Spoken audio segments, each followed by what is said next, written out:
جعلی ڈگریوں اور جعلی ڈاکٹروں تک تو بات قابل برداشت تھی، مگر اب تو جعلی ادویات کا گھناؤنا کاروبار بھی زوروں پر ہے۔ لوگ جان بچانے کے لیے ادویات استعمال کرتے ہیں، مگر یہی ادویات ان کی اموات کا سبب بن رہی ہیں، کیونکہ اگر کوئی انسان انسانیت اور احساس کے مقام سے گر جائے تو پھر وہ حیوان سے بھی بدتر ہو جاتا ہے۔ ایک شیر دوسرے شیر، جبکہ ایک کتا دوسرے کتے کا گوشت نہیں کھاتا، مگر عہد حاضر کے انسان ایک دوسرے کی بوٹیاں بھی نوچ رہے ہیں۔ عہد جہالت میں لوگ صرف اپنی بیٹیوں کو زندہ درگور کیا کرتے تھے، مگر آج طاقتور مافیاز کمزور انسانوں کو زندہ زمین میں گاڑ رہے ہیں۔ چنانچہ ادویات اور صحت کے شعبے سے وابستہ لوگ زندگی بچانے کی بجائے زندگی چھین رہے ہیں۔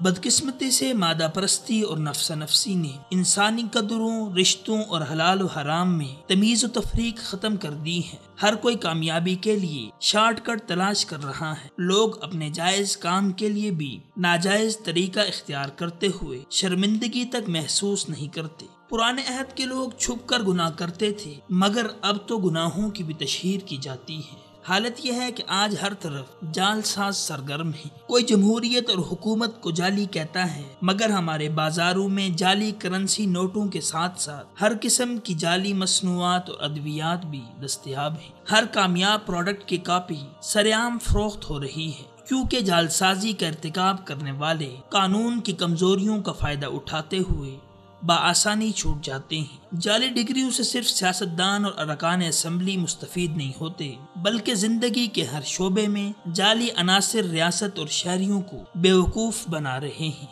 پس حکومت کی مجرمانہ غفلت کے نتیجے میں جعلی ادویات سے وابستہ عناصر بھی خوب پیسہ بنا رہے ہیں۔ حالت یہ ہے کہ مریض جعلی ادویات کے نام پر موت خرید کر اپنے گھر لے آتے ہیں۔ چونکہ آج کا دور افراتفری اور خود غرضی کا ہے، اسی وجہ سے صحت اور علاج کے نام پر غریبوں اور امیروں کے ساتھ جو کچھ ہو رہا ہے، ایسا معلوم ہوتا ہے کہ انسان کی کوئی قدر و قیمت ہی باقی نہیں رہی۔ حالانکہ ہم لوگوں کو ریلیف دے کر ان کی دعا لے سکتے ہیں، مگر یہاں ارباب اختیار عوام کے لیے مسائل پیدا کر کے اپنی قبور کے لیے انگارے ہی سمیٹ رہے ہیں۔ افسوس کہ لوگ اس حقیقت کو بھول چکے ہیں کہ دنیا آخرت کی کھیتی ہے۔ یہاں آج دنیا میں جو کریں گے، قیامت کے روز اس کی جواب طلبی ہوگی، اور محشر کے دن رب تعالیٰ اس بابت ضرور پوچھیں گے۔ یقیناً مسلمانیت بھی وہی ہے جس میں حلال و حرام کی تمیز ہو اور نیکی و بدی کی پہچان ہو۔ پس رب کائنات بھی انہی سے محبت کرتا ہے جو اس کی مخلوق کے ساتھ ہمدردی اور محبت کرتے ہیں۔ پس حکومت کو چاہیے کہ وہ جعلی ادویات بنانے اور بیچنے والوں کے خلاف کارروائی کریں، اور جعلی ادویات کی فروخت کی روک تھام کے لیے مؤثر اقدامات کرتے ہوئے اور اس کاروبار سے وابستہ درندوں کے خلاف سخت ایکشن لے کر معصوم لوگوں کی زندگیوں کو بچائیں۔